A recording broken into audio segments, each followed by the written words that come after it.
Welcome to Successful Philanthropy. I'm Jean Shafiroff, your host, and today we have a very interesting guest. He's a philanthropist, businessman, and entrepreneur. Please meet Mitchell Modell. Welcome, Mitchell, and so nice to have you on the show. And tell me a little bit about who you are. I'm trying to figure that out after 66 years, who I am. Who I am? I guess on my tombstone, I would want someone to know that I try to make a difference in someone's life every day. Beautiful. And now, just before we talk about your philanthropy, I want to hear a little bit about your family's business. I understand your grandfather founded Modell's Sporting Goods, and I have two girls, but I remember taking them to your stores and buying all sorts of equipment. And you're the owner now, or what's happened with Modell's? So unfortunately, we fell on tough times the last 2 years. The business was started by my great-grandfather, Morris, in 1889. Came from Russia, set up a shop along the Hudson River where Cortlandt Street, really at the base where 9/11 towers were.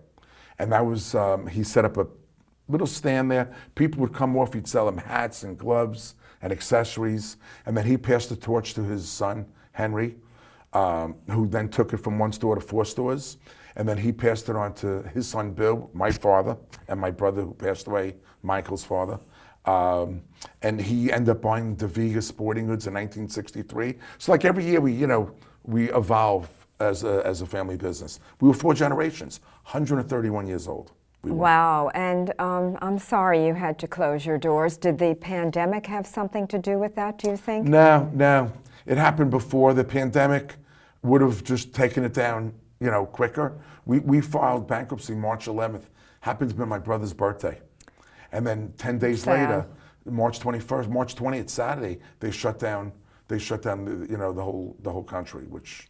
And what are your feelings on this pandemic, which has affected so many Americans, the COVID-19 pandemic, and what have you done during this, and how has it affected you? It affected me first of all, I lost 2 really dear friends. Oh, very sad. Early in the process in March, and it gave me a whole different perspective of how did I want to spend the rest of my life. And how do you want to spend the rest of your life? So life after Modell's, people saying, oh, you're going to get back in the retail business? What are you doing? I go, no, I'm done. I had a great run. It was a great platform for me. It gave me access to people like yourself I would never have access to, that we can make a difference in people's lives. And so it's time to move on. But my criteria was it had to be anti-coronavirus bulletproof. Had to be a business. Number 2, there had to be a quality of life issue. Yes. This Thanksgiving is the first time I'll be off Thanksgiving Day and Wednesday and Friday and Saturday and I'm going to be with my boys and not having to work. It's like, quality of life issues. So I don't know how old you are, and you don't have to say. 66. And so all these years you were working 24/7. Yep. And now you look back and you say, you had a good run, but you didn't spend enough time with family? Yeah. And you know what? I'm staying with my ex-wife, right? It could be a reality show in a house out in the Hamptons, and I have my kids. And you get along. And we get along great. She's the mother of my kids. I always tell everyone she's my best friend. But you grow apart. That's a nice story. Right. Mm-hmm. And by the way, and she made me into a millionaire. But the problem is, I started as a billionaire.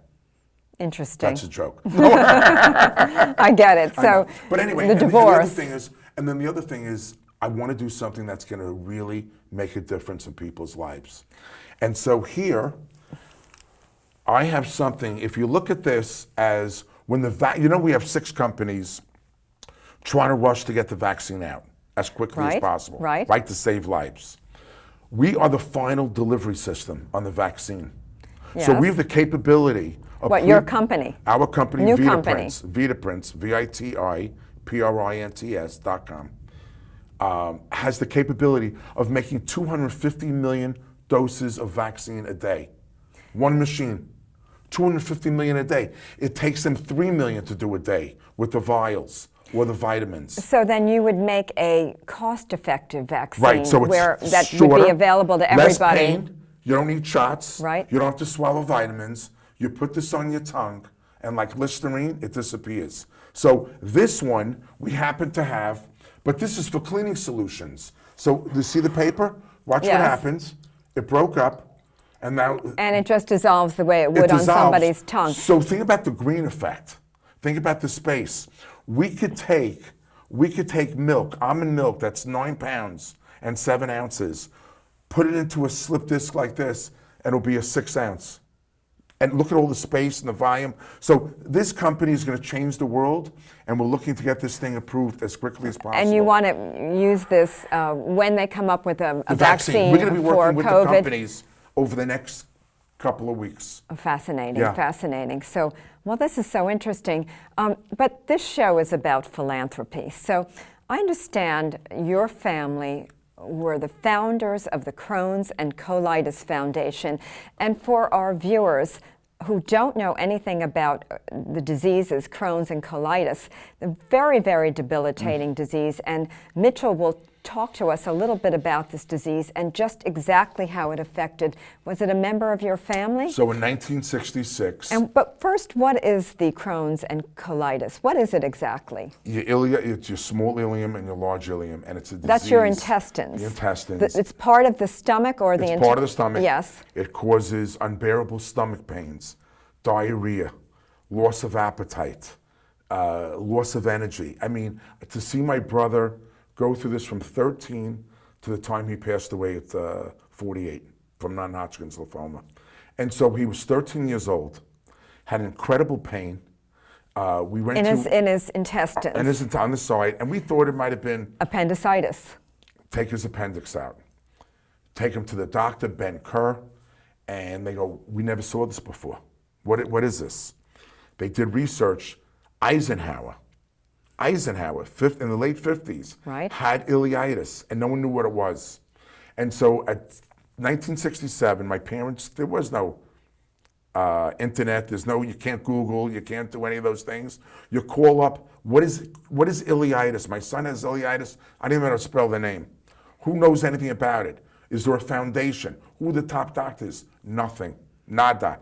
No foundation, no doctors, no access to information. At the same time, Sue and Erwin Rosenthal, who were very dear friends of my parents, were the co-founders with my parents. They go, Sue has incredible ileitis. And so why don't we join forces, the Modells and the Rosenthals? And wait a minute, so you started a charity. In 67, my parents. In 1967, so 53 years ago. This is absolutely fascinating. Today with me is Mitchell Modell, formerly of Modell Sporting Goods, and he's speaking about the charity that his family founded, the Crohn's and Colitis Foundation, because their youngest son was suffering from ileitis, and today this is now a national charity. 53's national chapter.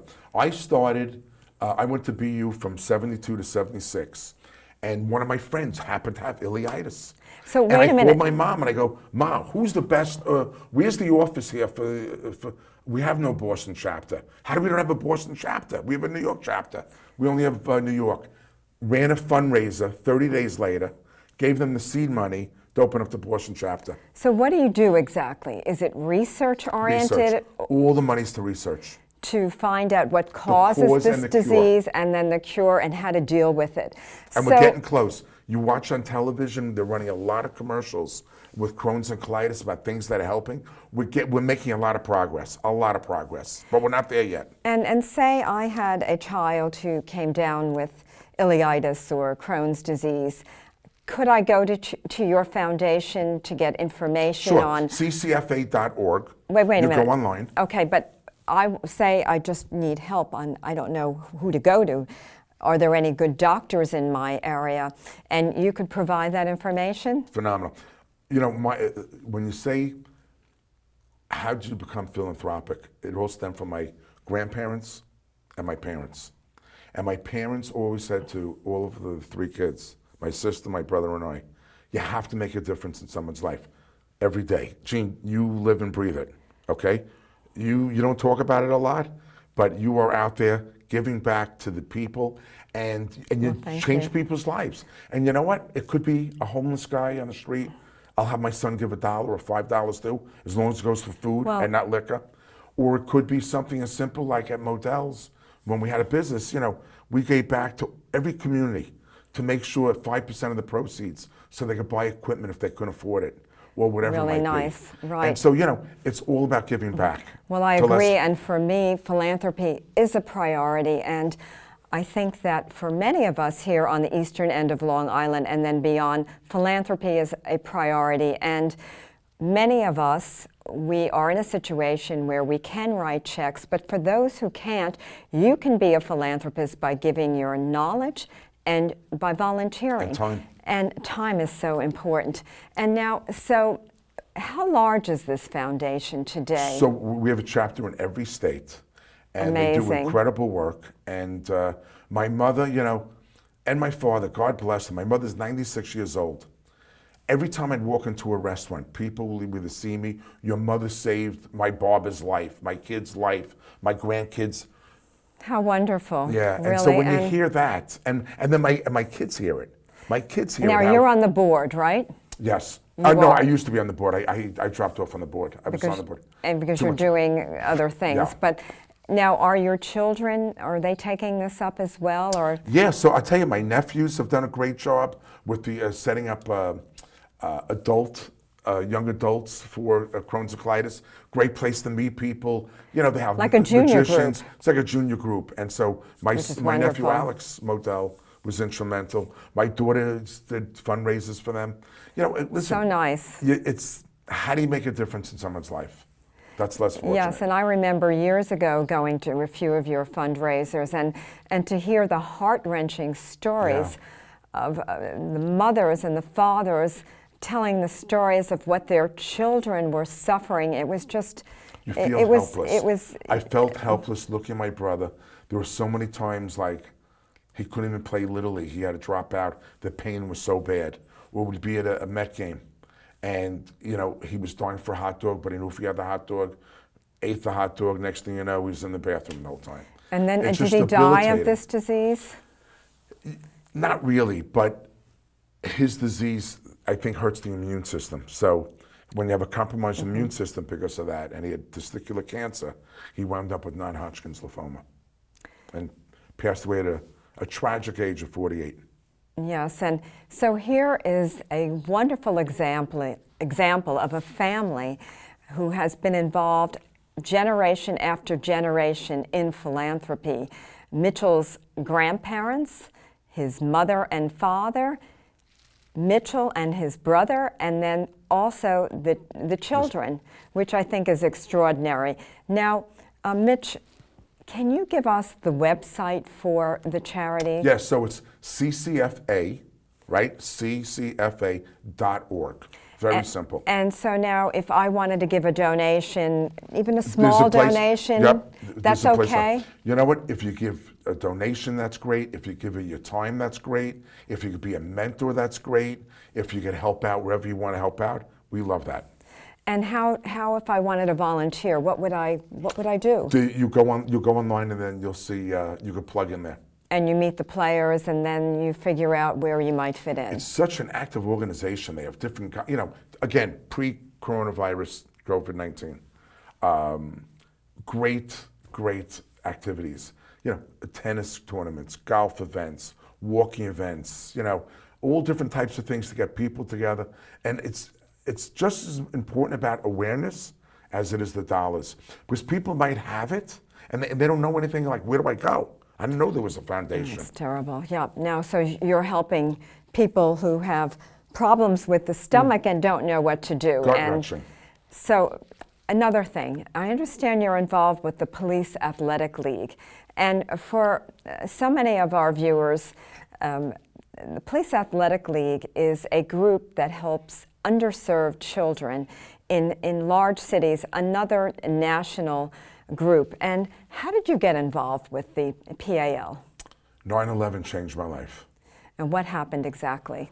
When at the time, I was the chairman of the New York City Sports Commission. So Yes. I had badge, a 5-star badge, that gave me access to downtown where the 2 buildings came down. It was tragic. And to see the policemen and the firemen dedicate their lives with blood, sweat, and tears. I don't pass a cop today or a fireman without thanking them for putting their lives on the line. Emergency workers, all of them. And so that had such a dramatic effect on my life. Dramatic.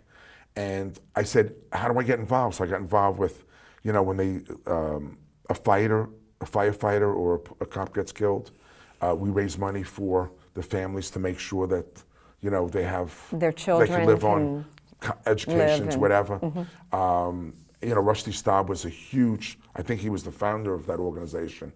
And it's widow and children. And so, PAL is an organization where at one time we had like 100,000 kids. I think we had like maybe 30 to 40,000 kids that are less fortunate. We take them off the streets, we put them in centers, they play activities, they play sports, they play guards. It teaches them about mentoring, it teaches them about working together, having a common goal, and gets the kids off the streets, gets them out of drugs, gets them out of problems, stealing, and puts them in a great place. Bob Morgenthau, who was our chairman, who we lost unfortunately last year, was the driving force behind that organization. Really incredible. In New York. In New York. Yes, and Robert Morgenthau, who we all loved and who did a great job. My favorite story with Bob, and I hope the board doesn't care that I share it, but I'm going to share it anyway. Bob would call up, we need an honoree. You know what it is to get an honoree, right? At an event. Not always easy. And no one wants it. It's a big hassle. I got to hit up all my friends, for monies. You know the drill. Difficult. It's tough. Bob would call up, let's say me, and the switchboard operator would go, we have the Manhattan DA's office, Mr. Morgenthau, he'd like to speak to, it's important. All of a sudden, oh my God. You dropped everything. What did I do? Dropped, my heart stopped, okay, breaking out in sweat. I'm going to jail, I can't believe it, what's going on? Hi, this is Bob Morgenthau. We would like to honor you this year at our annual event. Would you do that for me? And did you do it? Well, how could you say no, right? I was on the board, but I'm saying that's what he would do. And to see the other people on the other side of the phone, it was hysterical. But anyway, to get back to it, again, it's about helping kids. Helping kids. And it's a national charity. It's a national organization. It's great. It's great. No, I agree. And what are your feelings right now with what's going on in the United States? We've had a lot of social unrest, and we've had problems with different groups getting along. And what are your feelings? I mean, I'm all for racial justice. I believe we need to have things equal. No one should be looked upon differently because of their color or their sex. And we have to treat one another fairly and equally, and racial justice has to happen. What are your feelings? I see Black Lives Matter. In the Hamptons, they had Blue Lives Matter.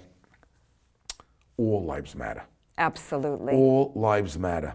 And that doesn't take the conversation off that African American people, blacks, should be treated the same way we're all treated. 100%. Hiring practices, how we deal with them, everything. But enough's enough. They got the message. We got to stop healing the country. Okay, financially, emotionally, economically. I mean, this thing is crazy. Every night there's something else. It's got to stop. And what I'm concerned about, no matter who wins, and this is not about politics, but if President Trump wins again, I think you're going to have people rioting in the streets, burning the streets down. I'm really concerned what's going to happen to this country that night. And I know he's preparing. Okay, I hear about it, read about it, but well, when it comes to a lot of the violence, I think a lot of it was street gangs that actually had nothing to do with from different states, right? Black Lives Matter, and because I had many friends involved in marching peacefully. And that's a good thing, but we really, the violence has to stop, and people have to understand that most Americans, like 99% of Americans, want everyone to get along and want people to be treated equally, as we all should, regardless of our backgrounds. And so we have 6 more minutes left, and I want to hear a little bit about now you're retired, and so many people, they become, all of a sudden, they stop working, and what do they do with their time? And in my book, Successful Philanthropy, How to Make a Life by What You Give, I speak about retirees and how so many people get involved in philanthropy. And this is a time to make a big difference and show that you care. And if you've worked all your life and now you're not too old, you're fully equipped with every faculty to help out, this is your time to get involved and give your knowledge, volunteer, and of course if you have financial resources, you give that too. So you have all this time now, you have a new business. Okay, so let me make the record clear, definitely not retiring. Our DNA is not retiring. Okay. Okay, I'm up at 4 o'clock in the morning, I sleep 3 hours a night. I love getting up. I love getting up and say, okay, what is today gonna be? Okay, now it's different than it was, a few months back. We had stores, whatever, totally different mindset. I had 4,300 people working for me that I messed up their lives, okay? What do you mean you messed up their lives? Well, by being out of business, they no longer, I'm not able to provide for them anymore. And I'm That's sure the most that, sickening part of everything. More important than losing the business was that I let 4,300 people down. Very sad, Yeah. very hard. Yeah. And we're trying to help people. A manager called me yesterday. And, I even reached out to Ed Stack, my competitor, who I couldn't, we were ready to kill each other. Ed, I got a great manager. He's a great kid. You should hire him. And, so you know what? This whole pandemic changed everyone's lives. You could look at the world and say, oh, it's a horrible place. It's terrible. America is still the greatest place in the world. We need to have freedom of speech. We need to be able to express ourselves in the proper manner. As you are now. Right, and we need to treat people with the proper respect. Dignity and respect always and we got to key. stop the partisan politics in Washington. I would tell everybody, and I'll probably end up going on a campaign a couple of weeks before. Look at your life, look at where you are. Do you want to revote this gal or this guy back in office? Whether it's Democrat, Independent, Republican, do they serve you right? Or they spend more time fighting the enemy? And what about you? Would you ever go into politics? You know what? I was thinking about running for mayor. And why not? I looked at the bylaws and the controls with the city council. It wouldn't work. Would you explain that a little bit more? Yeah, like the White House, right? You need checks and balances. City council is the check and balances for the mayor, okay? And don't you think you could work together with city council? Like for example, if I was mayor, I'd say, okay, I want an RFP on every expense item, the top 1,000 expense items we have in the company. We spend $100 million on toilet paper in 1.1 million schools. Okay, how many, what does that mean? What does that mean? Everyone's buying at a different price. I'd like to get all of that in every part of the government and just suck out all the waste and take that money and give it back to the people. Education or the people, however they want. Mm-hmm. But I can't. Oh, that's not how it's done here. And so I would have a difficult time. And if you were mayor, what are the 2 or 3 things that you would want to see changed besides that? I'd want to make sure that the city is safe, sound, clean, and physically protected from murderers, gangsters, as well as the coronavirus. Do that for me. That's the reason I'm moving out. Our family's been here 131 years. And what about education for the children of New York City? Most because we have a important very thing two-tiered education. We have the private schools and then we have the public schools, and there's a big difference in the educational levels. What would you... So if I could squeeze money out of pencils, fax paper, toilet supplies, and I took that money and said, okay, all the people in the education department, tell me what you need to raise the scores, to get our kids better educated, to make them entrepreneurs, to teach them, to mentor them. Tell me how much that costs. Not bloated salary like this chancellor put on, all these different layers. So it looks like he's got a mausoleum, or whatever it's called. But give it back to making a difference in kids' lives, kids' education. It's all intertwined. I so agree. And so one other note, what advice would you give to a young person just starting out in life? Whatever you do, it's got to be in your veins. Meaning? Don't take a job for the money. Oh, I want to work on Wall Street. I want to be a doctor. Don't do it for the money. You've got to do something you love. What makes you tick? What do you get excited about? What about if you can't feed your family? But what do you get excited about? Because whatever you do, and you love what you do, the money will be there. You'll be able to feed your family. I love that. That's a beautiful way to look at life and to give advice to young people. Thank you, Mitchell. This concludes today's episode of Successful Philanthropy. Today with us was Mitchell Modell, philanthropist, entrepreneur, and businessman. Thank you, and see you next week.